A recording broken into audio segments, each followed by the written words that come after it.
Trustees. He has agreed to accept the nomination and the position should he be appointed today. So, so I'm looking forward to working hopefully with Mr. Moyer and also with Mr. Wofsig and the two people from the school I've never met, but have heard good things about both of them. So when are they going to, have they set up a meeting yet? Or are they still? No, the email from Judy said once the school board makes their appointments, then I'm expecting to hear from Kelly Novak hopefully tomorrow with some meeting suggestions. So maybe that'll happen this week. I did tell her I'm not available on Friday, but any other day this week. And again, go ahead. No, and as soon as we have a meeting, I'll let you guys know, and then I will follow up via email after the meeting, just to keep you guys in the loop. Again, according to JED contract, that fifth person is appointed by the four other JED board members. And it's their decision. It's not anybody's decision before them. Exactly. Is it a unanimous vote? I'm gonna assume it's just going to be a majority vote. So that person will be the president of the board. So right. It's a pretty important position. So. Exactly. And here, I'm assuming that position is also for a term of what, 4 years or 5 years? Yeah, I think it's a 4. Yeah. Yes. Again, it's. Yeah. So actually my term will be up in 2 years. So assuming Moyer then would represent Jackson, he could potentially step down from that fifth member to take the Jackson appointment and then just reappoint somebody else in for the remainder of that 2-year term. So, I mean, it could, I guess what I'm getting at is it's not necessarily in the contract. We'll run it by Brenda to make sure there's no illegal issues here, but I don't see why that fifth person, at least for the first couple of years while we're getting things set up, couldn't be I'll say a revolving position. As one representative falls off, maybe we bring another one in. So at least for the first few years during the formation, we've got 3 of the 4 entities represented on the board. So, well, I think you're right. It is a conflict of interest for an employee of the city to be put on the board. mm-hmm. There was a recent hire at the city that was forced to resign or asked to resign from a board position because their employment is the same exact thing. So I would say that there's definitely a conflict of interest, and I think it's best to represent as much of the community as possible. Absolutely. And for them to be left out of the initial 5 spots would be not a great idea. Yep, absolutely. So I definitely appreciate your suggestion of a resident of Jackson Township. Great. I appreciate that. Wish me luck with that. Having now heard who the school appointments are, as I understand this, the school rep can appoint a representative to the board representing the property owner, which is the school district. Correct. And they can appoint someone representing the employees of the JED district. Correct. Lindsay Schmidt works in Germantown at present, Yes. as does Joe Scholler. Yes. So I don't think either one of those deals with the issue of an employee in the JED district. I would agree. I would agree with Ms. Schmidt because she's representing the teachers and the teachers are the employees within the JED. Assuming that's the position they put her in. Oh, and that's my understanding from informal conversations that I've had with some people that was going to be her. Mr. Schaller is going to be representing the board. I would think representing the board, it wouldn't really matter where he is. I mean, technically, you guys could have appointed somebody from Detroit to represent the town. I mean, it would make sense, but I don't think there's anything in the agreement or the law that says they have to be here. No, he'd represent the property owner. That's fine. Correct. Yeah. But I'm not sure that Lindsay Schmidt. So my understanding is that there may have been conversations with Mrs. Waymer, and she had approved and said that this would be allowed. Maybe not ideal, but would be allowed. So, Well, I think the issue with that one as well is I don't think that she lives in Germantown or Farmersville or the townships, does she? I don't think she. I don't know that, but she will not be paying the Right. JED taxes. I agree. To be on the JED board as the employee. of the JED district seems a little bit Yeah. horrendous. Yeah, I would have much rather, and I mean, I may bring that up at our meeting, depending on how things go with, I mean, I'm going to try and walk a fine line between, you know, I want to be cooperative as much as possible. So, and I mean, I just want to make sure everything is done according to the letter of the agreement and obviously within the law too. But I do think that's a fair question to bring up and get it on record at the JED board meeting, whether or not that person representing the teachers should actually work in the JED district currently and represent. And pay the taxes. And pay the tax, exactly, yeah. Yep. So. She's got no skin in the game, basically. She's got, exactly, she has no skin in the game. So, and that's part of the problem with this whole thing. I don't think any of the teachers out of the high school really even realize what's about to hit them. So, and it's a small number, granted, who work in the township and live in a township or another non-taxing district. Obviously, the school would not give me those. I asked, could not get those numbers, but yeah, I think it is an issue. So, one more thing with this, and just I'll give you guys something to chew on. I spoke with Mr. Lamb, Mayor Farmersville, about this appointment as well, and he thought it would be a good idea, and I kind of agree. Maybe in future years, once we get everything done, he thought it would be kind of a neat thing for that fifth person to be like a recent Valley View grad. So you've got kind of a totally different perspective from somebody that went to school out there, student, resident. And I said, that's kind of a neat idea. And maybe even somebody that's, say, a political science or a, urban planning type major at one of the universities around here. That would be some good experience. That's not going to happen for a few years, so we don't worry about that. Right. Thank you very much. My pleasure. Keep working at it. Oh, Good yeah. luck. Yeah. Kurt, do you want to speak here? Sure.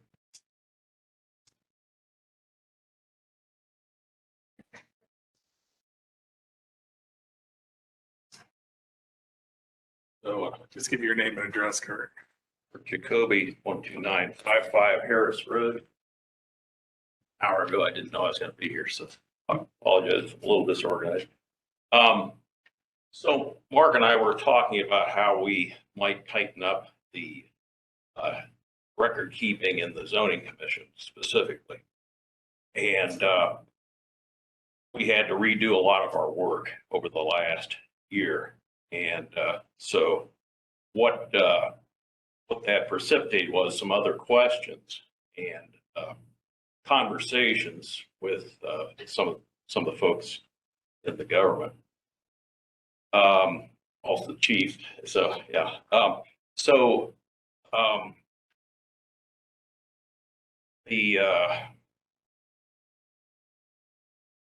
it includes record keeping for the zoning commission, the BZA, and one of the township's most important documents, which is the zoning resolution. So if that were lost or damaged, so to speak, it causes problems. So I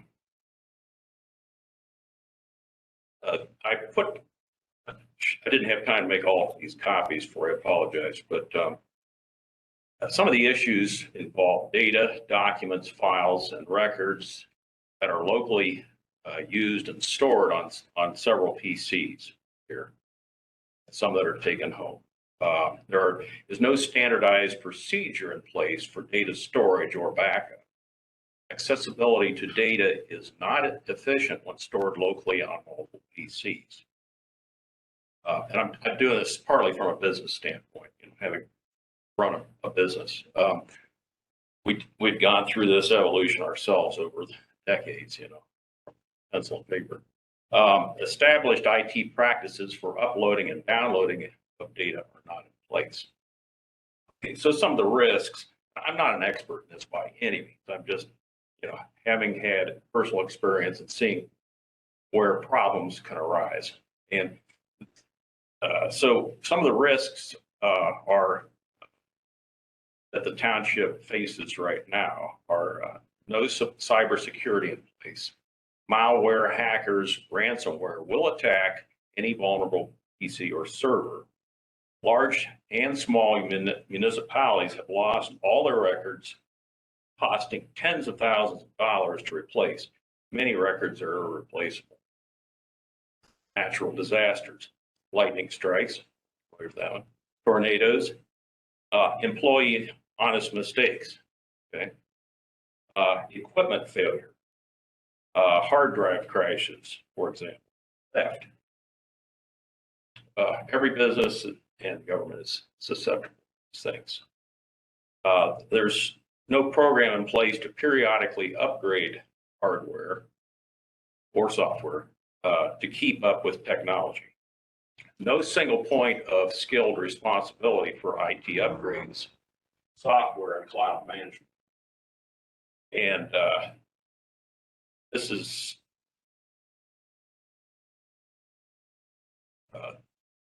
I'll skip that for later. PCs and servers at risk and requiring IT support. The zoning inspector laptop, I believe, is really out of date. Mark, is that true? It's older, exactly. The zoning inspector laptop, this one right here was purchased just a couple years ago, but unfortunately it was returned in such poor repair, we cannot use it. So we need a new laptop for the zoning department. Okay. I think, so Shauna's not here, but I think she said she has an older laptop as well. Yeah, but that's PC. gonna be probably way older than that one. Okay, yeah, even more so. Oh, yeah.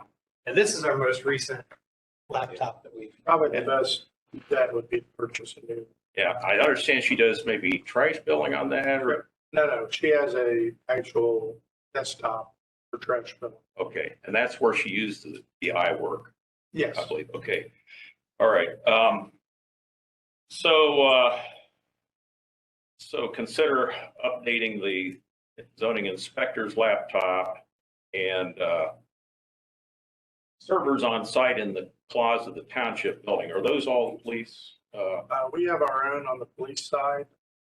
I don't know of any others for any other department. Okay, yeah, somebody showed me a closet at one time. That was prior to all this. The chief can describe the police IT's hardware and software. Servers need to be automatically backed up by the cloud service if they are not now. I think there might have been some discussion in the past about how they shouldn't be backed up online as opposed to locally. Now we back them up to a cloud, Do you? Okay. but in the past, we backed them up to every day of the week, Monday through Friday, to a tape drive. And there were 2 weeks worth of tape drives. And one of those tape drives would go home with the administrative assistant, so it was offsite. So, but now that we back up to a cloud, we don't do that any longer. Part of the reason is so much information we now have. Since 1996, we've used our report program.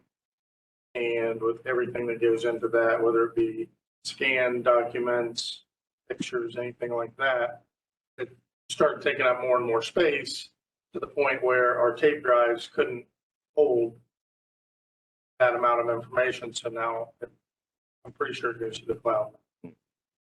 Yeah. So. Yeah, and you've got massive amounts of data with all the video and photos and things that, dwarfs really what the township Oh, yeah, government side does.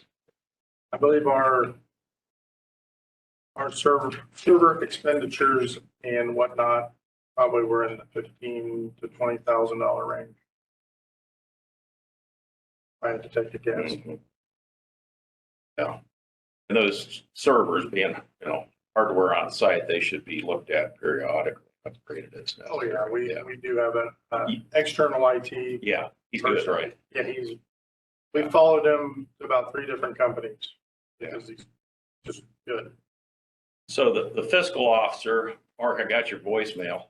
So I don't know if I got all that right, but you use the state auditor's UAN, Uniform Accounting Network software on a PC that is backed up by a flash drive that at least once a month, right? At minimum. And, I am shut out of the system if I don't do it at least once a month. yeah. So the worst you could lose would be a month's worth of data, but still you don't want to do that either. Okay, let's see, but the rest of the fiscal officer's files are not backed up, is that right? Right. Okay. Flash drives with data from the past two fiscal officers are on flash drives in the office, but those are likely the only copies and vulnerable to disaster at the township building. Automatic cloud backup via Ethernet or Wi-Fi would be more efficient and reliable. Fiscal officer's PC may be old enough that it should be considered for upgrade. I don't know. That's just a guess. It's about a year old. That's good. The fiscal officer's PC gets upgraded every 4 years by the state for a subscription. Oh, great. Mr. Peters. So trash we've talked about, the BZA, the zoning inspector is responsible for record keeping and staff reports. The BZA president tries to keep, only keeps just a script for running the hearings, but that is kept on his personal PC. And there's no other record of it. So, that's just one example of a document that probably should be a central resource.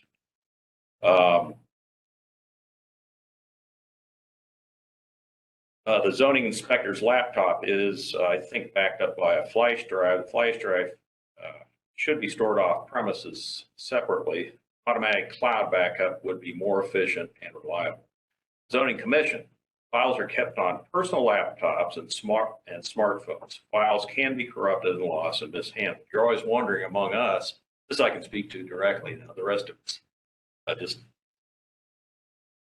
information I've gathered, but you're never quite sure which is the most current copy or the draft that we're working on, because one of us working on it. We got 5 guys in the mission. So it would be good to have a central place where we have the most current, most up-to-date.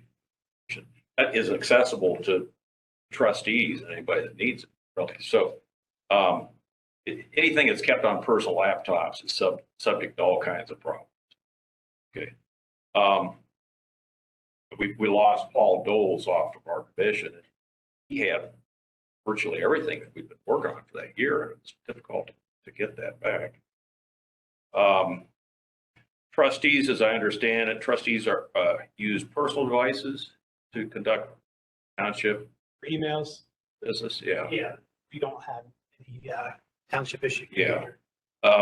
This may mean email and township documents are on these devices. When a trustee leaves office, documents and files may be leaving with the departure of that trustee.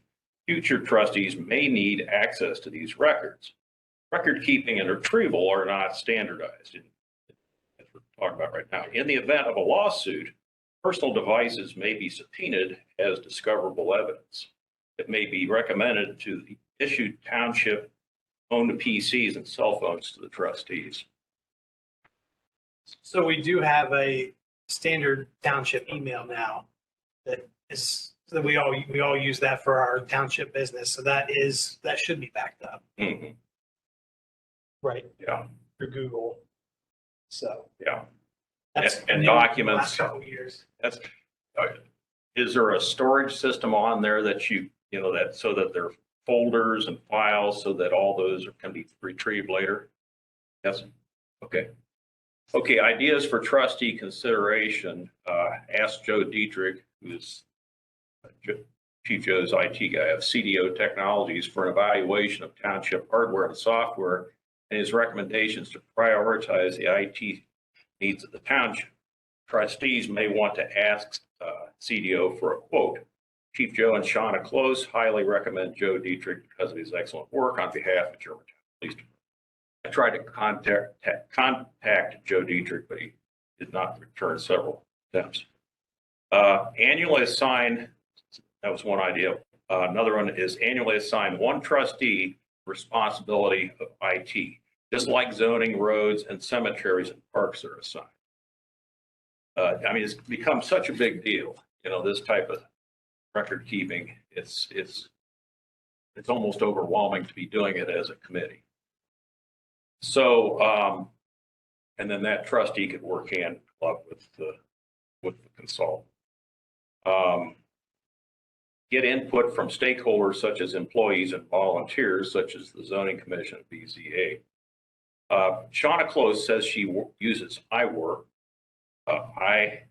capital WORQ, cloud-based applications for her work.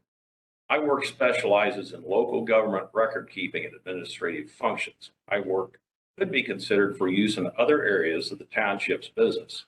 For example, iWork has a module for zoning. I just went on there and kind of looked around. I thought, oh, well, that's interesting. That could tie together all that we do with the BZA, with the inspector, What's the heck? We do use iWork. we use iWork for zoning. That's where the cases are stored. Oh, great. Okay, so do you think it could be expanded so that some of the commission's work and the zoning resolution could be stored on there? The details. Definitely all of our zoning cases are in iWork. Yeah, I just wonder if we could have one repository where we could get all that and, all of our working documents for zoning. I wouldn't think it'd be a problem, but I don't know the details of that. It's just really inefficient and stuff gets lost, Oh, sure. So yeah, the iWork website claims to automatically check for compatibility of work done by the local government and regulations of the county and the state of Ohio ORC and Constitution, which would be great for zoning. I left on a copy that Mark has there, I left a link there. Finally, just a summary, there's a cost associated with each of these possible solutions. In the end, doing nothing and maintaining the status quo may be the most expensive option. Another question, would you recommend, because you're on the zoning commission, should the township issue a laptop to the president of the BZA and the zoning commission each year? I don't know. That's a Okay. possibility. If it's all on the cloud, you don't need that. Anybody with access, a license to get in, Right. it wouldn't have to be on my laptop. All I have to do is I could get it off my phone, like you do Zoom and everything else these days. So all cloud based. Yeah. I don't think that's necessary anymore. Yeah. So. Well, I'll make copies of this after the meeting, so it's a lot to think about. Yeah. Okay, thank you. Thank you. Any more visitor comments? If not, we'll go ahead and move on to the fiscal officer's report. Camera on? Okay, good evening, everyone. First of all, you have the minutes for our last meeting, the regular meeting held on June the 11th. Any corrections or changes you see needed? If not, could I get a motion to approve the minutes? I'd like to make a motion to approve the regular meeting minutes for 7/11/2022. I'll second it. Any discussion? All in favor? Aye. Opposed? All right, thank you very much. I've given you the July financial reports. You have the fund status report as of July 31st. You have the year-to-date cash summary by fund through the end of July. You also have the month of July cash summary by fund. Have the July receipts as well as the July payments. And I do want to note two items. First of all, receipt number 96-2022. The amount is $152,179.90 from the state of Ohio. Is the second and actually the last of our two annual payments from the American Rescue Plan Act. So we now have our total of about $304,000, which we're going to be using over half of it for the Seagull Road project. The second thing is I also transferred another $200,000 over to Star Ohio from First National Bank. I did that on July 22nd. The Star Ohio paid interest for the month of July at a rate of 1.63%, which is compared to Germantown, First National Germantown of 0.05%. Okay. If there's any questions on the financials, I'd be glad to answer them. If not, I'd like to have a motion to approve the payment of all the July bills, which are warrants 50595 through 50600 and vouchers 558 through number 660. I'd like to make a motion to approve the July financial reports and authorize the payment of July bills, warrants 50595-50600, vouchers 558 through 660 for payroll, direct deposit, tax withholding, and other electronic payments. Second. Any discussion? All in favor? Aye. Any opposed? Thank you. I reported last month that the auditor of state had started the biannual audit of the township's books for 2020 and 2021. They actually finished their on-site work on July the 11th. And then on behalf of the township, I executed their audit engagement letter on July 25th. We have not yet received the auditor's draft report. Once that report is finalized, it will then be posted on the auditor's website, and on our township website, we will add a link for people to hyperlink to get to that report. On July 20th, an attorney from Green & Green Law Firm in Dayton was on site to review documents related to the pipeline construction near the Valley View High School, which happened back in 1990. We found lots of records up in the attic that they looked at. This review was in connection to their public records request we received back in June that related to the Board of Zoning Appeals hearing back on March 8th concerning the new school building. I sent a response to Montgomery County Auditor Carl Keith waiving a hearing before the County Budget Commission. That would be concerning the 2022-2023 tax budget and inside millage. They meet on August 25th. Every year, we always send in the waiver and not request to have a hearing before the Budget Commission. A few days ago, I sent you 2 emails related to the recent first distribution of funds from the One Ohio opioid proposed settlement. Because of some bad advice I received from the OTA back in August of last year, did not submit the participation form to join the settlement, which the trustees, Mr. Shubb, you probably remember, you approved me to do.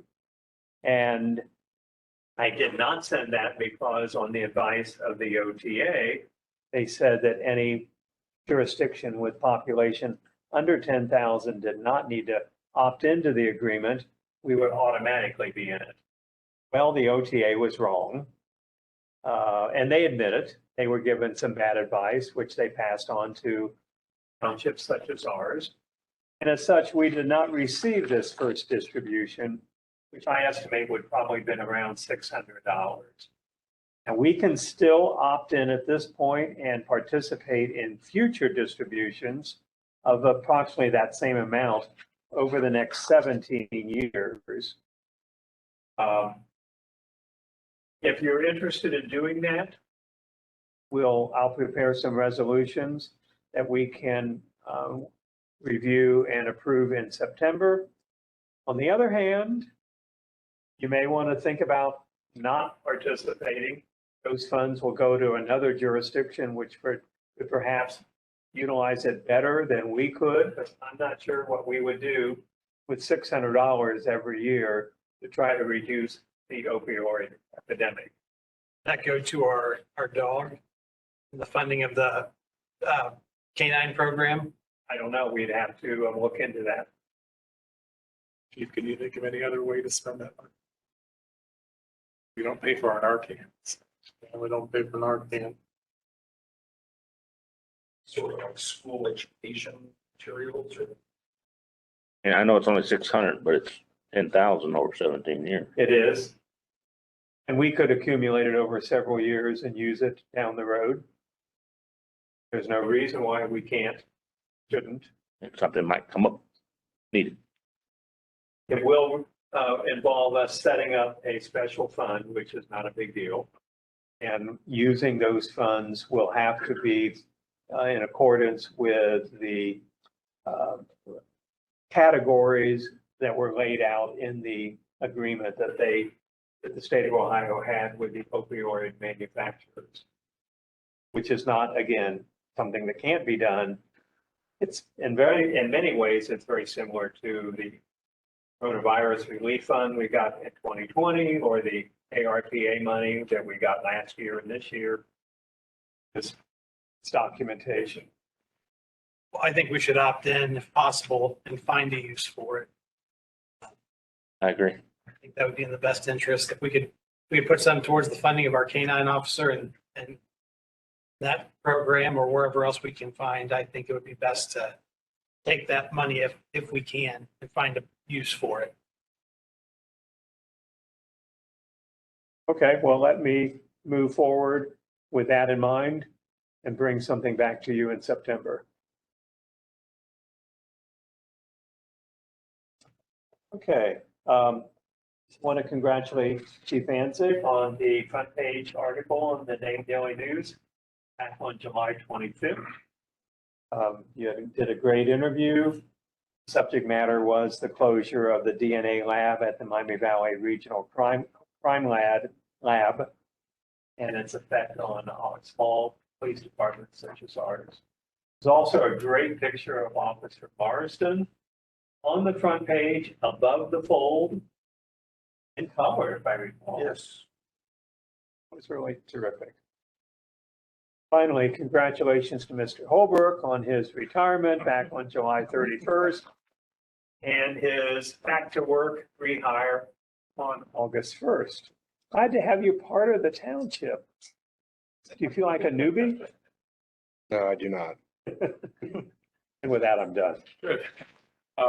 Chief, Police Department. First of all, National Night Out will be Tuesday, October 4th, 6 p.m. to 8 p.m. We will have a K9 demo, and I'll remind everybody, we always do ours on the alternate date. That way it doesn't interfere with any other police department's National Night Out, and it's a little bit cooler.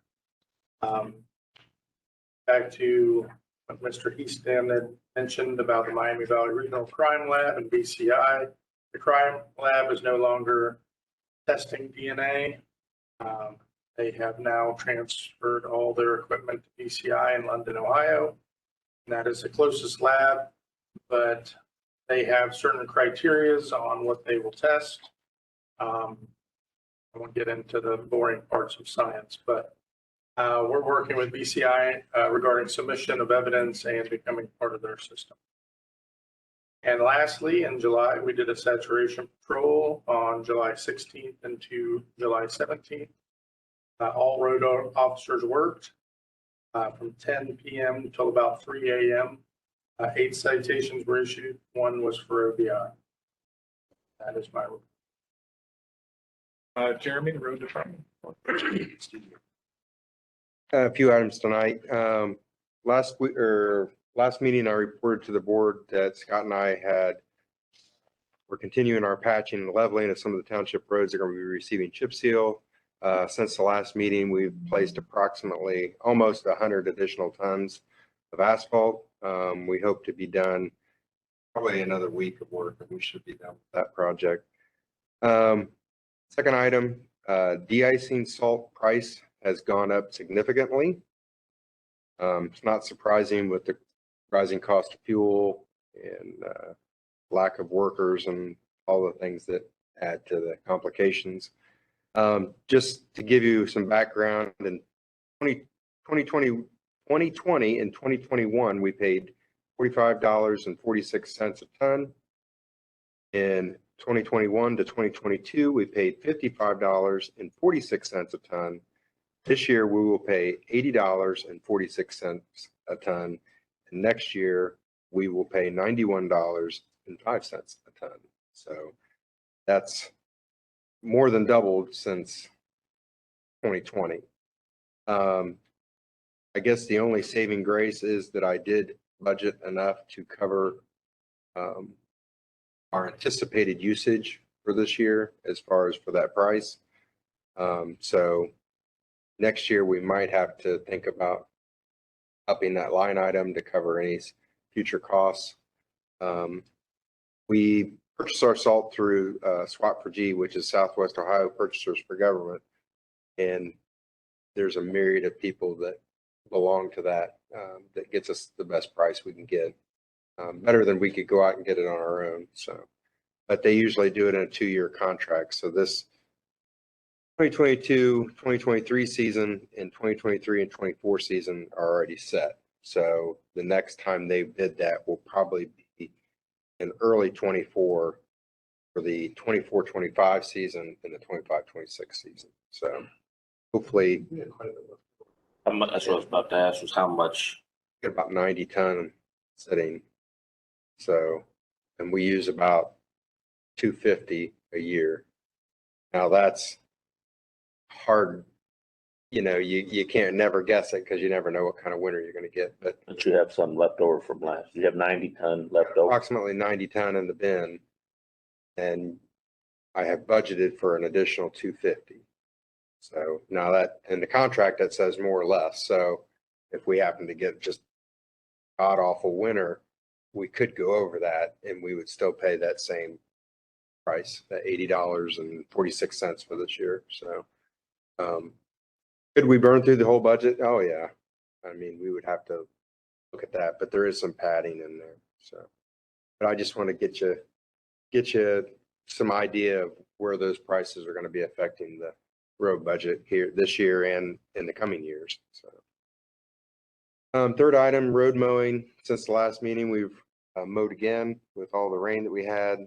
All the council grass and weeds had popped back up. So we, Scott and I did the 4th round of mowing on the township right away. 4th item, Marquis Stan and I had talked about getting some pricing on paving the township parking lot. And I reached out to 4 people or 4 companies and got a quote from one. And I think I attached that to your email. And I'm supposed to be getting a second quote from a second company, Hauser Paving. And then I sent out a request for pricing from ABC Paving, and I did not hear anything back from them. So this initial one that I quote that I sent you was from JCS. I think they're out of Cleves, Ohio. And they were going to grind the entire lot, and that would help prevent any reflective cracking coming back through, because all that asphalt on the parking lot is just so old and dry. If you put asphalt on top of it, all the cracks would just reflect right back through it. So anyways, their total was with striping was $51,800. Now, I am not comfortable with just going with one price. I would, and if it's over, what we say, 45,000. 45,000, we have to do sealed bidding on it. So, just get you at this. Assuming we use ARPA money. Right, Well, I guess it's the same 45 for any right. state contract. So this gives you some idea of the ballpark. So you guys can determine whether you are interested, if you're not interested.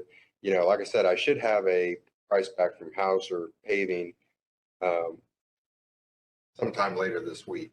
So I can forward that information to you.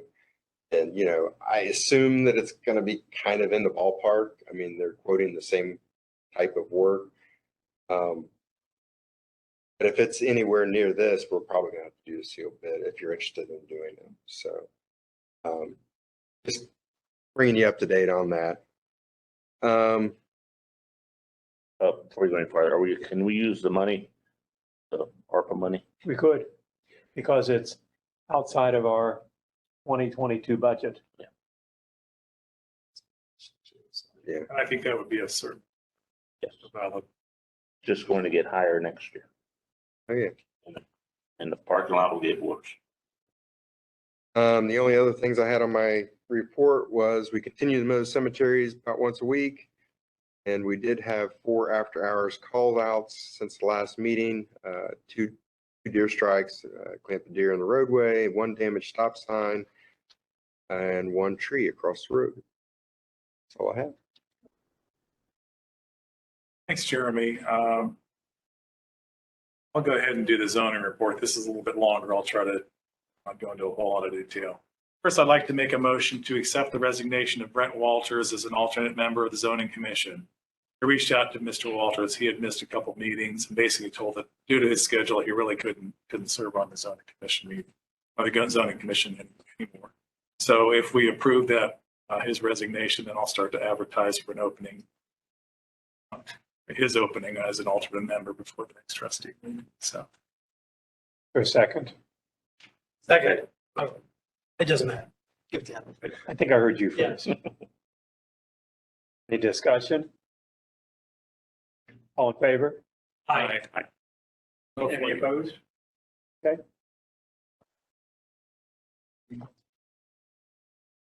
So next, I'd like to make a motion to appoint William Heaston to the position of alternate member of the Board of Zoning Appeals. And that's Mark's son, obviously. So I really don't see a problem with the conflict of interest. The Board of Zoning Appeals is such a, they're their own little entity. They really don't, nothing really should influence them. So even Mark really wouldn't be involved in the BZA meetings. In the rare case that the zoning inspector couldn't run the meetings, Mark as our backup inspector would run that. But I don't see a problem with that. Certainly, it's dedicated to the community. So. Second. There we go. Second. I'll give it to you. Okay, thank you. Thank you. Getting out of rhythm. Any discussion? No, I agree that there should be no conflict of interest. I don't have any say in what the BZA would do one way or the other.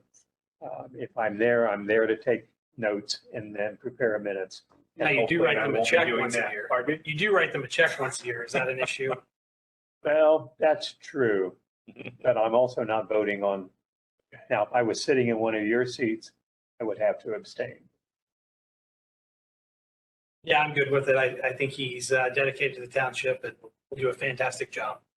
It really is important, more important for the BZA to have those alternates because invariably we don't get everybody showing up at this meeting. And that's kind of just the problem with the BZA is that they're scheduled to meet every month, but they never do. So it's kind of hard for the members sometimes, I think, to plan for those meetings when they pop up. So having the 2 alternate members, I think, is really valuable to the BZA. So. Any further discussion? All in favor? Aye. Any opposed? Motion carries. So the zoning department was contacted by a resident on 8/1/22 concerning a property on Meyer Road that had long grass, trash in the property. I visited the property on 8/3 and took some photos. I'll let you guys look at this. Where was that at? Where? Oh, Moyer. 258. Yeah, I know. So I reached out to the person making the complaint on 8/3, but has still not received a response. Per ORC 505.87, abatement control or removal of vegetation, garbage, refuse, and other debris. Trustees can initiate the process, but it points out the limitations of enforcement due to the cost to the township and no guarantee the township will ever recoup those costs. So this is kind of a classic example. I mean, if you look at this property, you can barely see the house.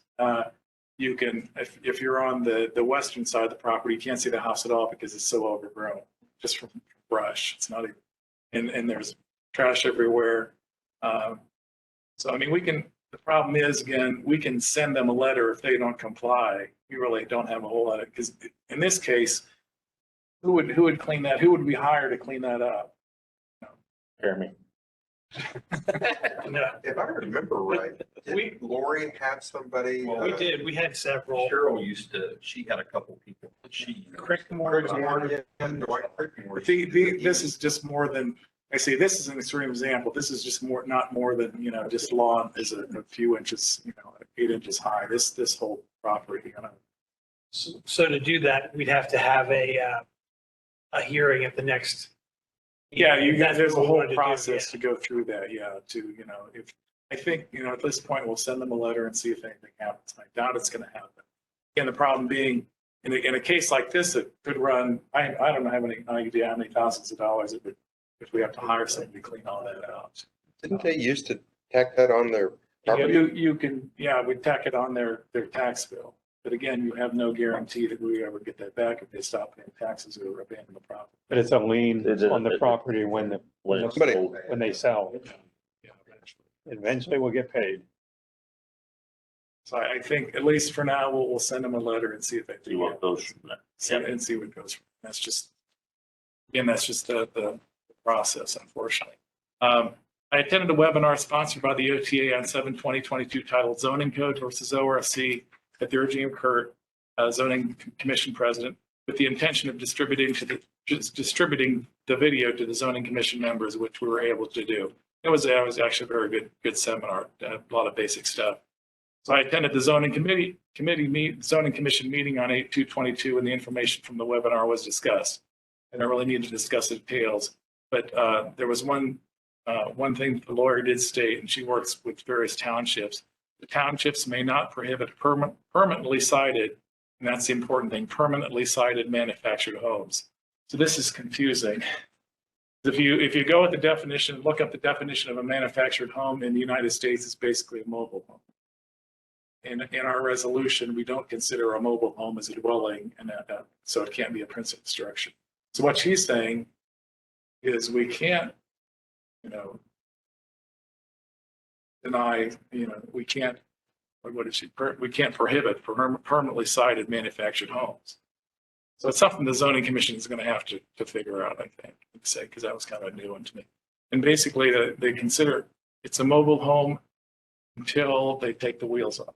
And if it's got a permanent foundation, then it's not a mobile home. So yeah, it's.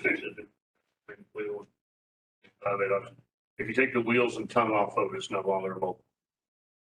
Yeah, that's basically what, you know, what I kind of construed it. So, yeah, so I don't know if you can, so I think it's something that the zoning commission may need to address to kind of just kind of get those. Not just the wheels, the axles, the whole. Well, yeah, support when the The whole support of axles, everything. That's a manufactured home. So this is the good part. Most of the zoning commission meeting consisted of the discussion of updating the zoning resolution. As you're aware, the trustees passed resolution 2021-54-ZTC on 7/12/2021, so more than a year ago. It made changes to 3 sections, articles of the zoning resolution: definitions, well field protection, and swimming pools. Again, so that's a whole process that they had to go through. So the changes to the zoning text are discussed with the zoning commission. Once they decide what they want to change in the zoning text, then they pass a resolution to put those they pass a resolution, I should say, to put those changes into the zoning resolution. Then those changes, the copy of those changes goes to the Montgomery County Planning Commission for approval or disapproval. Then it goes to the trustees who actually review that and make a resolution to accept that and have those changes made in the zoning text. So that's the process. However, the previous zoning inspector never incorporated the updates into the zoning resolution book or had the changes recorded at the Montgomery County Recorder's Office per ORC 519.12H. However, upon examining the document sent to the Montgomery County Planning Commission, multiple errors in the definition sections were noted. 3 definitions had been omitted and 6 definitions were added without the approval of the zoning commission. That was verified at the zoning commission meeting. So the previous zoning inspector had submitted an erroneous document to the zoning commission, the Montgomery County Planning Commission, and the trustees to approve. I conferred with Nathaniel Peterson about how to handle the situation. Basically, his conclusion was that since the resolution 2021-54-ZTZ was passed by the trustees, the path forward is to incorporate those changes into the zoning resolution. My recommendation would be to have the zoning commission go through the entire amendment process again to correct the errors. So basically, all this has been approved. Unfortunately, all the erroneous material has been approved by the trustees. You can't go back and say, oh, we're going to negate that resolution, because basically Nathaniel said it's law now, basically. So, so unfortunately, and I don't know, I think what happened is that this was during COVID, and that all the changes were never approved by the zoning commission because we never saw them. And Kurt may be able to verify them. So it just kind of snowballed. In some of the definitions, I mean, we figured where some of them were, and basically what Deb and I did, she read we went through the entire definition section in the book, the zoning resolution book. She read it. I went through what Haley had submitted, and we basically went word for word to try to figure out all the changes or all the errors. Were multiple. So unfortunately, what's going to happen is we're going to have to incorporate the errors into the zoning resolution, send those to the recorder's office, and then the zoning commission is going to have to go back next year, make all those changes basically to where it was supposed to be before. So it's a mess, and we're going to be. I want to thank the chief, and Danny Jacoby helped out on this, is helping, and Deb is helping out to try to get this document corrected. Something that should have been done last year, but now we're having to go back and do the whole thing. So, How much is that gonna cost, just out of curiosity? well, I mean, I'm talking about just the recorder's office to have it recorded. well, I don't think it's going to cost a whole lot. Once we finally get the document the way we need it to give it to the recorder's office, they several different ways they charge, and some of it's by page. I don't think it's going to be a huge expense because we're not submitting the whole. We just have to submit these three change sections. So, I don't know how many, 30, 40 pages. So yeah, that's the only. We consider that basic charge that we're going to have to get. But the big thing is the work that's going to have to be done there, the whole work that's still being done. So that's the only one, pretty much the only way to do it. So we're continuing to work on that. Okay. Okay, trustee, that's all I have for the zoning department. We did discuss the option of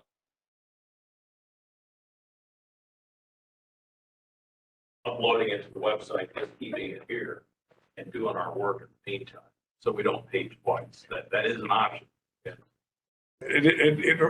It's interesting because Joe Weissman from the Planning Commission said that some jurisdictions don't send it to the recorder's office because to save money, but the ORC says that you have to send it to the recorder's office. We should do what, Yeah, ORC I agree. So I don't think we're talking about a huge amount, but yeah. So we really can't get around that. Any other questions? Okay, that's. We could use your rest stats.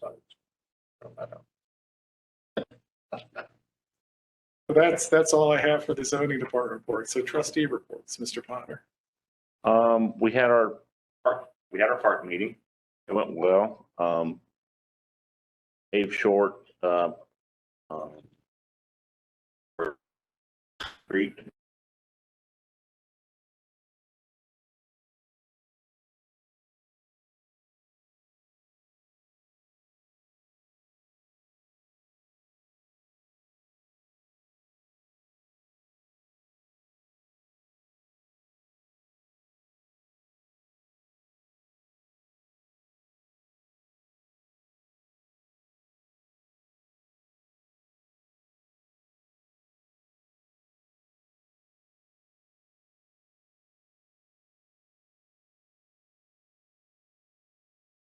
Don and Flory owns that farm.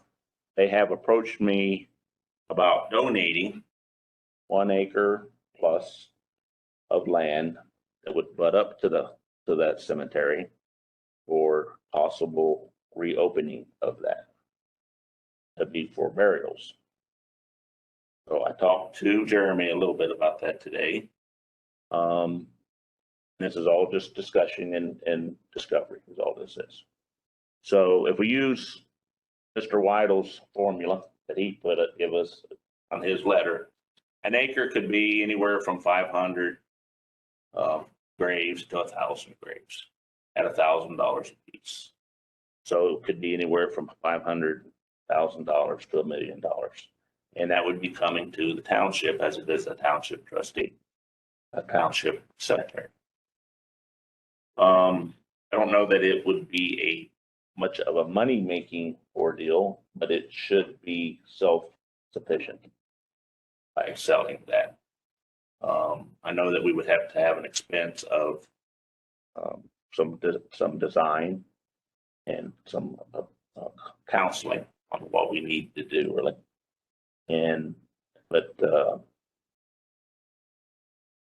we might have to even do something that we have to have so many pledges of cemeteries graves sold to see that we have enough money to do all this. But I'm just now tonight asking for permission to do a little discovery and of this ideal. I think the problem arises, go ahead. I just want to bring a couple things up that I did some research after we talked, we got back from fixing that sign. There's currently enough room in there for probably 100 more burials. The only thing that I've talked to Mark Steinecker down there about it, and I'm not sure that there's enough evidence on where the existing burials are at. Well, And that's a good point. That's all of the land that is actually township owned, like 2/3 of that is being farmed. 2/3 of it is to the north. It's approximately, say, 80 feet deep by 180 wide. Now that is just total rough guess. okay. That's Now that would be a benefit because if the Flories want to be buried there, then you could sell them the lots instead of having to give them. absolutely. Well, I mean, there's lots of people that wants to be buried there. Right. Not just the Flores. The other problem is we don't own property. We don't own access to that cemetery. And if you open it for public use, which in reality, it's kind of open to public use now, but there is no access. We do not own right away. I don't believe. I Again, didn't say we don't. I'm pretty certain that we don't. If you go to the Montgomery County Auditor's website, there's no easement or anything shown to that. I understand. My only stand to that is the Flores this is their Flores land. They would own land to that. They could give access around their property line. They could do that. Now, the only other problem with that is, if you're going to open it for good, you'll have to hire a cemetery crew to do it. Yes. And Because- I've already know some stuff about that. Like the cemetery, I think it's called the Hope Cemetery there on Chicken Bristle Road in Clayton. They have a local excavator, Fred Woods. He comes in there and he digs all the cemetery. He digs all. I was going to say, because, using the township forces, that money would have to come out of the general fund or the cemetery fund. And what would happen if they had a winter burial and we're plowing snow and, our loader's tied up doing snow removal? There's all kinds of conflicts that could arise. That is true. We absolutely have to have a backup. And the opening and closing of the cemeteries, after the lots are sold, when there is a cemetery, there's an opening charge and a closing charge. That should pay for that, for everyone that it's done.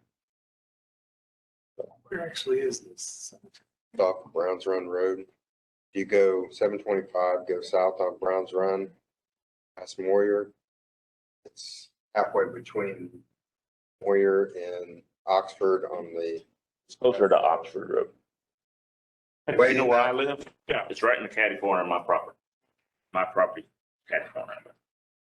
Do you mow that cemetery? Yeah. Without having legal access to it?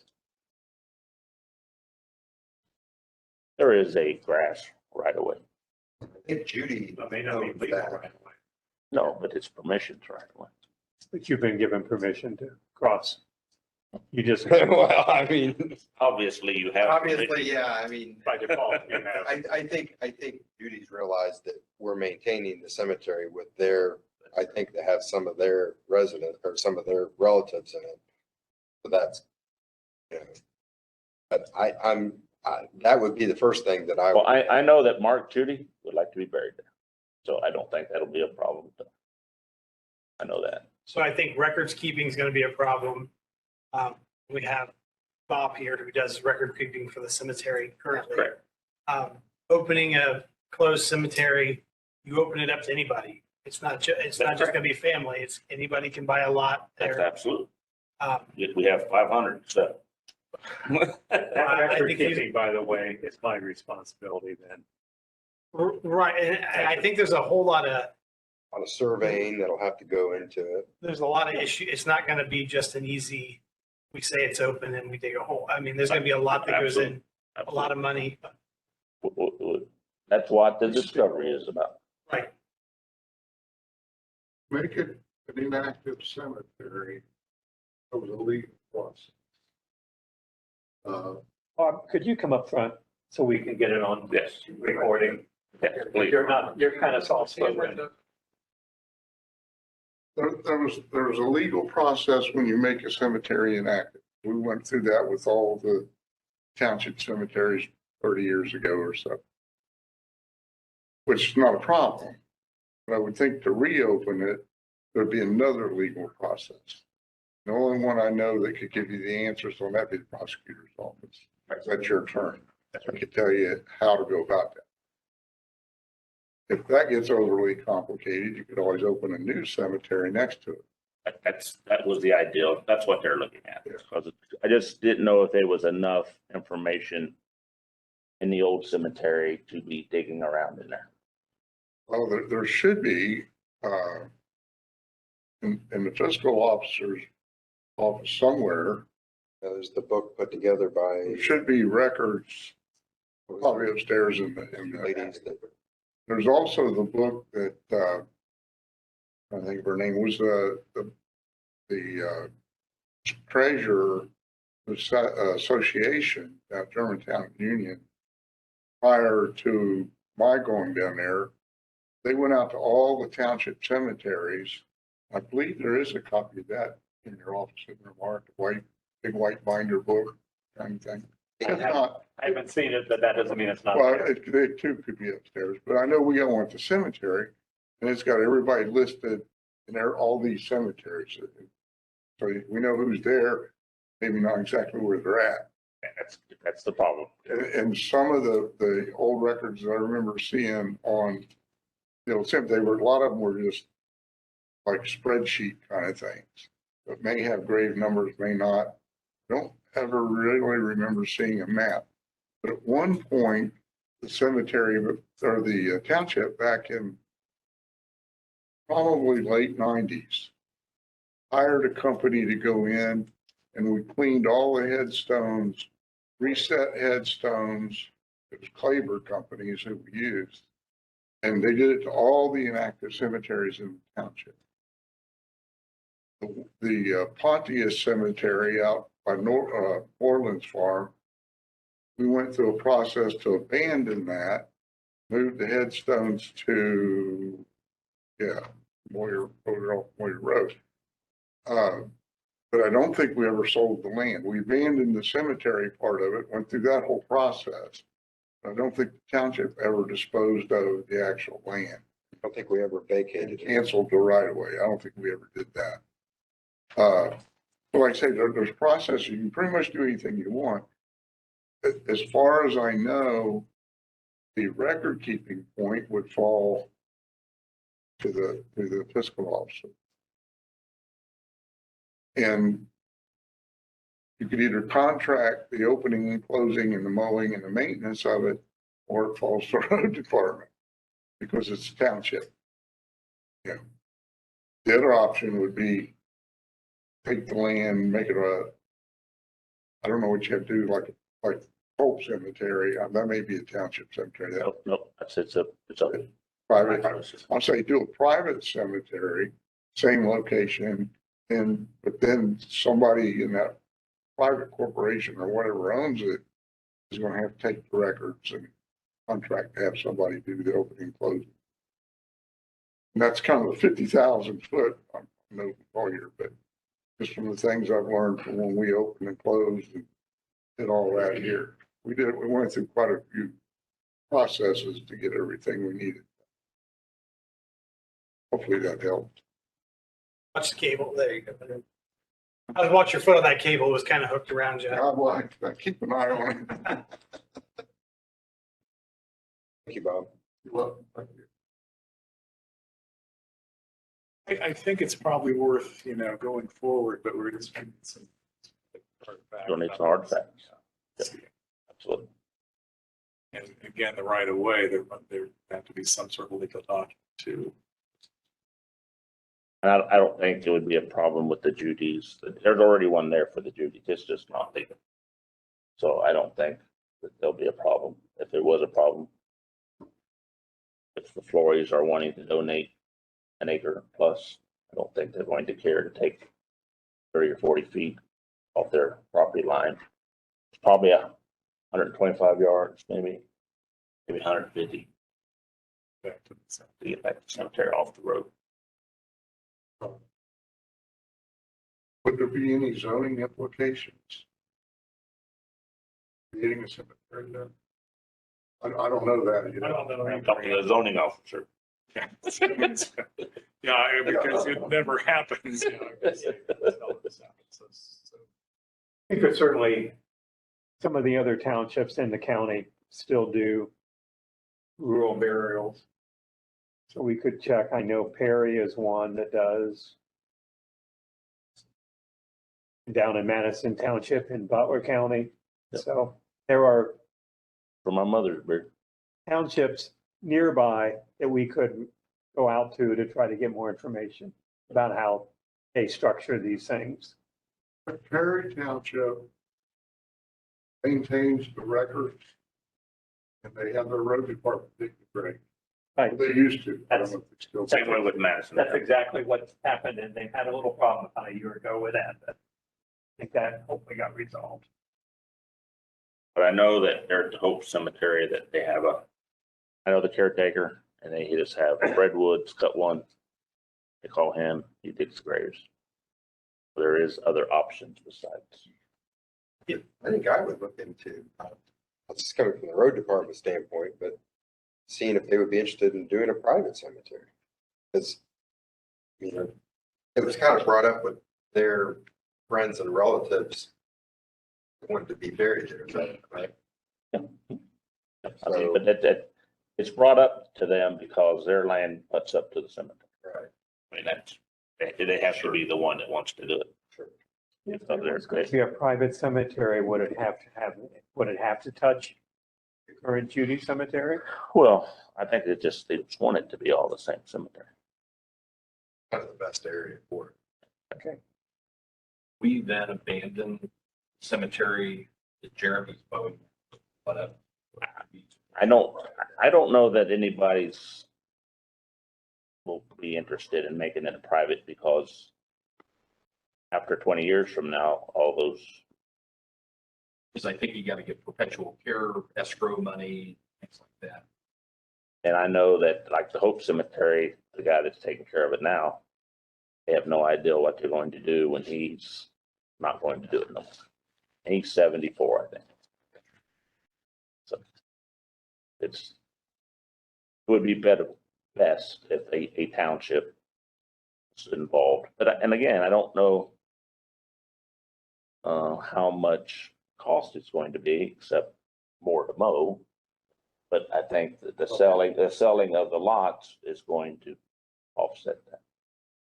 I think the selling of lots will help, but I see the long term as, even if they sold all the lots in there, eventually it's gonna be a loser. So 100 years from now, but You know, as far as digging the graves, and then you have to maintain it pretty much forever. So, like we're doing now. We wasn't already doing it, wouldn't worry about it. We're already going there every week or whatever it needs to be, but doubling the size of it, pretty much.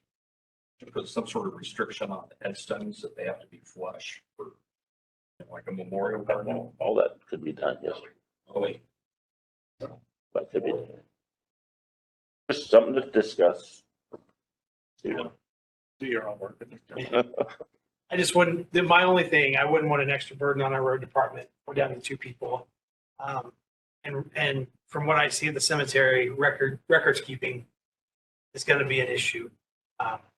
And then you get to the accounting part of it. You have to, by the law, you have to set so much for perpetual care, 10%. So, I mean, there's going to be a lot of rules, a lot of regulations. That's on the sale of the grave. Right, So, look at there on the open and closing, sale. So right. So there'll be a whole lot into it. I don't want to see a burden for Jeremy, and I definitely don't want to see a burden for our fiscal officer. it always, partly depends Neither do I. on how often it's going to be used. I mean, you're talking 1 or 2 or 3 burials a year, or you're talking publicizing it, filling the 50 graves in 2 years. well, again, I don't know how many graves there is. I'm just going by what Mr. Weidel had said. I mean, there could be 500. I mean, If they was to sell 500 graves, and that would be at 1,000 apiece, that's $500,000. It's going to, that we're talking about funding itself, I think. Even if we pay the road department to do it or hire somebody to do it. How long would it take you to sell 500 graves? I don't know. We'll just have to see. I know a lot of people in the area and I didn't know that.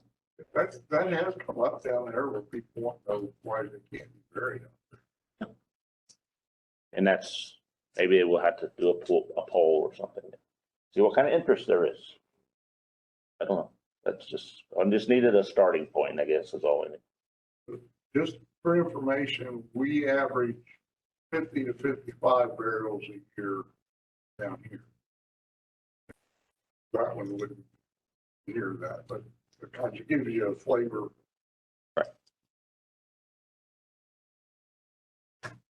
All right, thank you. That's it. Just quickly, my report, I watched the Germantown Council meeting from 8/1/22, the highlights. It doesn't matter where we go. Oh, I'm sorry. That's okay. Go ahead, Jay. No, it's okay. You were so excited to get started. That's I okay. was. It's fine. Trying I'll to go get ahead. the meeting over with. That's all right. Well, continuing our discussion of the cemetery, Mark will be retiring in May/June of next year. Memorial Day is his targeted date. So in the next month, Bob and Mark Steineck are going to work on a job description and a job posting, and I'll be in as well. So we can hopefully have that ready to go for our meeting in September. And then the plan is next month at our meeting to have the job description, job posting, and get it posted. Our plan is to have 3 months of overlap leading up to Memorial Day and his retirement, so he can train whoever the new person is and be able to show him around the cemetery and all the dangerous hills and how he does things. And hopefully we can have some continuing of everything he's learned over the last 20 plus years to keep it safe and keep doing the right thing. So the cemetery looks great. Mark's doing a great job, but we are looking into his retirement within a year, and I'll keep you updated as we get that posted. My hope is we can get that put on our township website if we have access to it, and reach out and find a good candidate for this position for sure. And when are you hoping to post that? My plan is they're going to work on it this coming month, up this whole month, as they can, and then have it posted September after our next cemetery meeting. So hopefully next month at this time, I'll have a job posting I can share with you guys and get this posted and move forward. Mark's done a great job. He's dedicated a long time to the cemetery. And it's going to be really tough to find somebody as dedicated as he is to replace him. He definitely goes above and beyond. He cares about his job.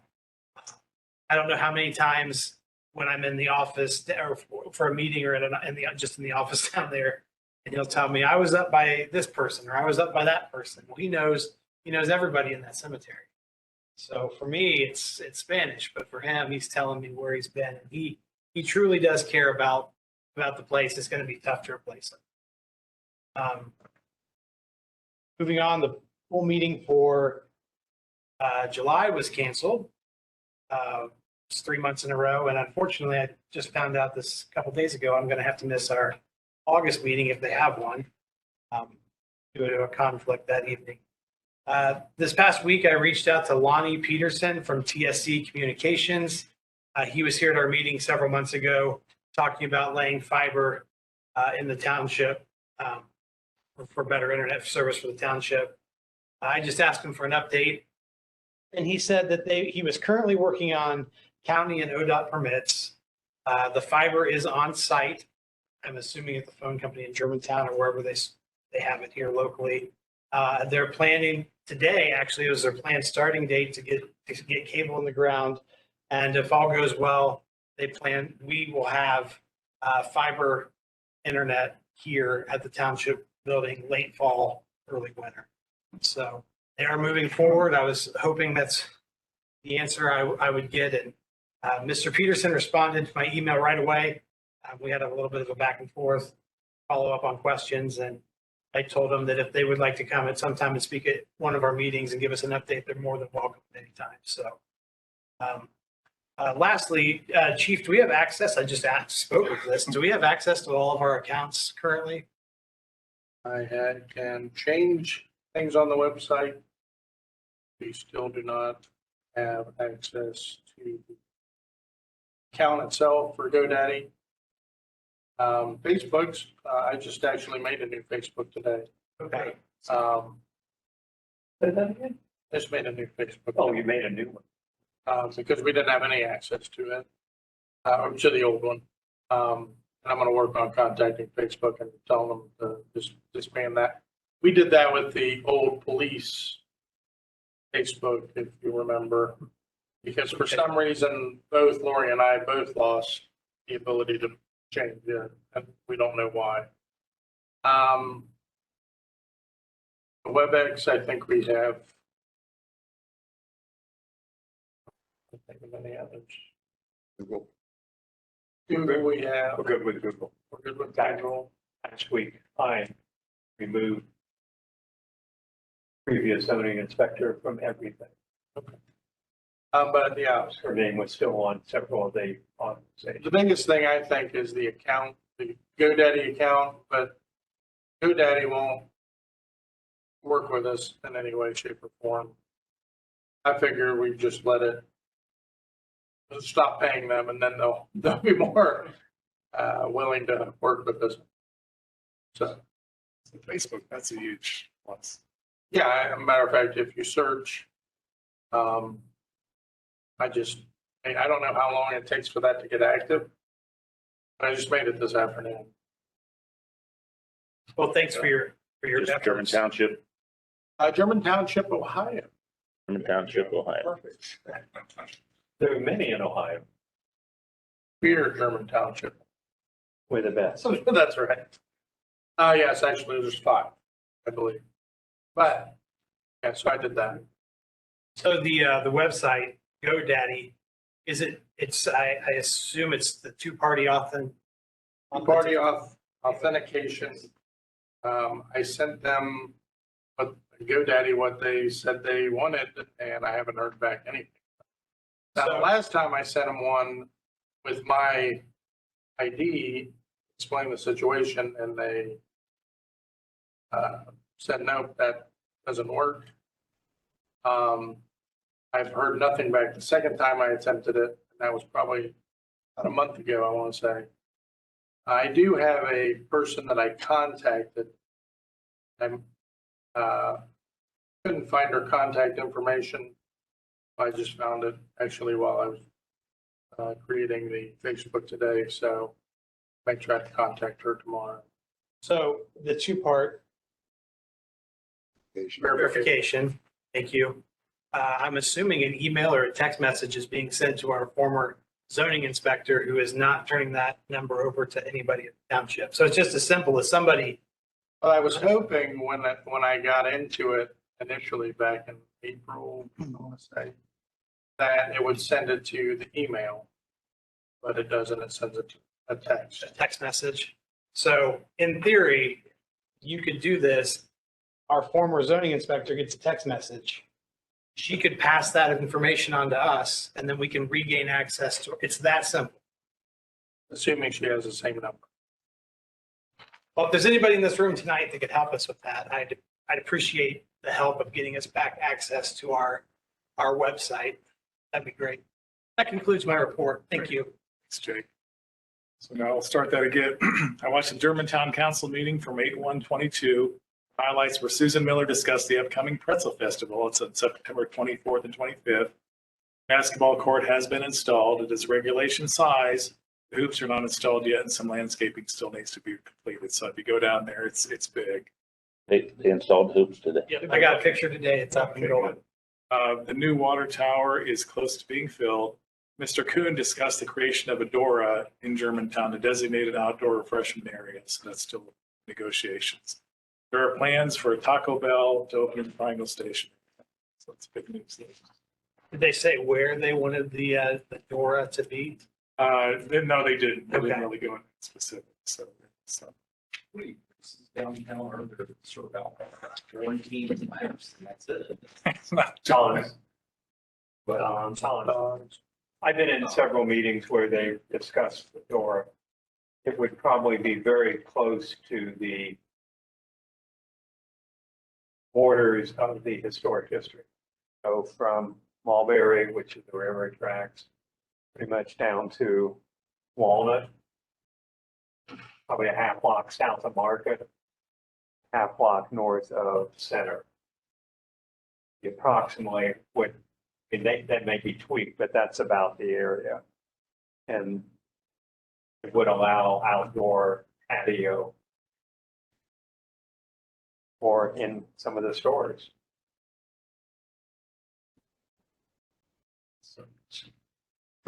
All three trustees were contacted by Philip Lepla on 7/27/22 concerning possible electricity aggregation in German Township. He represents the Sustainable Ohio Public Energy Council, that services electric aggregation programs in 20 communities, including the city of Dayton. All electricity supplied by the Sustainable Ohio Public Energy Council is actually from sustainable sources. Is the township interested in pursuing that? You know, there's a lot of communities are doing that. It does just save money because they can get the buying power. Again, with our township, we have the water and sewer district that hangs over everybody's head, and they might consider this another. So we had Treble here several years ago. Were you here when when they were here? They're at the OT every year. They've made a pitch to definitely could use more information on it if he'd be willing to come to a meeting. Yeah, that was my question. Do we want to, I mean, it certainly wouldn't hurt to have them come to a meeting. Present that to More us. information. And it probably would go on the ballot for the township to vote. I understand there's two options. One is putting it on the ballot and the residents decide that if that's the case, you have to opt out if you don't want to be part of the aggregation. Or as trustees, you can approve it and then a resident has to opt in if they want to participate in the aggregation. So you've got two ways to go, whether or not you want to, whether everybody goes in unless they say they don't want to, or people just decide if they want to go in. No different than any other kind of plan that a resident would choose for electric. Well, I'll contact Philip and see if he can come to the next trustee meeting. So I have a question. that also include the incorporated part of Germantown or just the unincorporated? I think just the unincorporated, I think if they would want to do it, they would have to do that separately, so.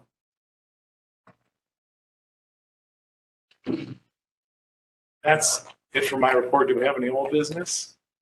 Well, back to what, Oh, I'm what you just, that's okay. I was just thinking of it. The reason I didn't want to move forward last time was we were just off the water district and Right. creating another. But it's definitely worth looking into if it reduces the ever climbing electrical Yeah, and costs. that's again the question, because AES just doubled their costs, and what his company can do is quite a bit less, 30%. This is projected, so. I'll talk to him and see if he can do this. Perfect. So any old business? So new business, I would like to go into executive session, and it's 837. 8:37 per ORC 121.22G to discuss the employment of a public employee. I'll second. We have a roll call vote, Mr. Mason. We have a motion and a second. Dr. Cross, Yes. Mr. Stubbs. Yes. Mr. Potter, Yes. It shouldn't be too long. You're certainly welcome to stick around. So I'd like fiscal officer plus Mr.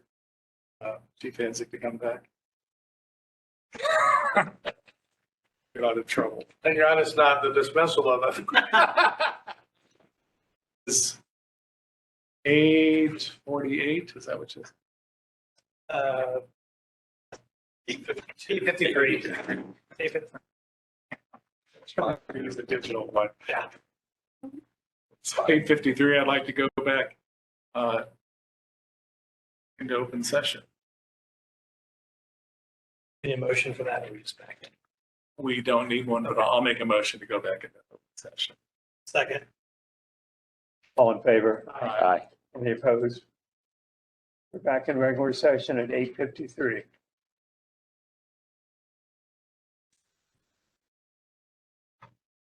So do we have someone who wishes to speak?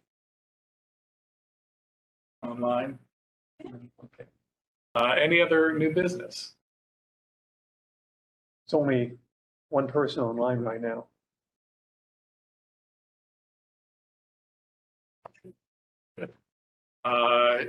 If no other business, can I have a motion to adjourn? Motion to adjourn. Second. All in favor? Aye.